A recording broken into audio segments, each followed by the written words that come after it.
చూడండి, ఇవి వాస్తు దోష నివారణ యంత్రాలు. ఇక్కడ చూడండి, స్లాబ్ ఏరియాని పెట్టి ఇవి వాస్తుశ్రీ యంత్రాలు అంటారు. ఇవి 9 తెప్పించడం జరిగింది. ఇంతకుముందు కూడా వీళ్ళ కాలేజీలో మనం ఇటువంటి 9 యంత్రాలు అంటే అష్టదిక్కులకు 8, అలాగే బ్రహ్మస్థానంలో ఒకటి పెట్టడం జరుగుతుంది. అంటే అందరికీ ఇన్ని యంత్రాలు అవసరం అవసరం ఉండదండి. మినిమంగా ఒక 2000 ఎస్ఎఫ్టీ లోపు ఉంటే కనుక ఒకటి సరిపోతుంది, లేదా 1200 ఎస్ఎఫ్టీ 1000 ఎస్ఎఫ్టీ వరకు ఒకటి సరిపోతుంది, లేదంటే 1800 ఎస్ఎఫ్టీ వరకు అయితే ఒకటి సరిపోతుంది. అలా కాకుండా 2000 ఎస్ఎఫ్టీ కానీ దాటిందంటే మాత్రం 5 తీసుకోవాల్సి వస్తుంది. 2000 నుంచి 5000 ఎస్ఎఫ్టీ వరకు స్లాబ్ ఏరియా ఉంటే కనుక ఒక 5 యంత్రాలు పెట్టాల్సి వస్తుంది.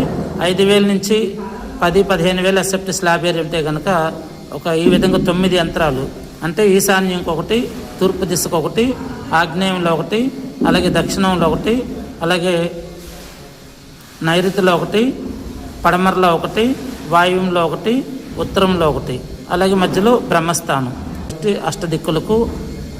అష్టదిక్కులకు 8 యంత్రాలు, అలాగే మధ్యలో బ్రహ్మస్థానంలో ఒక యంత్రం. ఈ విధంగా ఈ 9 యంత్రాలు కూడా ఈ వాస్తుదోష నివారణ పూజ ద్వారా చేసి ఇక్కడ ఇవి మనం ఆ భూమి లోపల కానీ పెడితే కనుక భూమిలో ఉన్నటువంటి స్ట్రెస్ తగ్గుతుంది. అదేవిధంగా వాస్తు దోషాలు ఉన్నాయి కానీ ఎటువంటి ఇబ్బందులు లేకుండా ఉంటుంది. అదేవిధంగా ఇక్కడ వాస్తుదోష నివారణ పూజ ఇవ్వండి.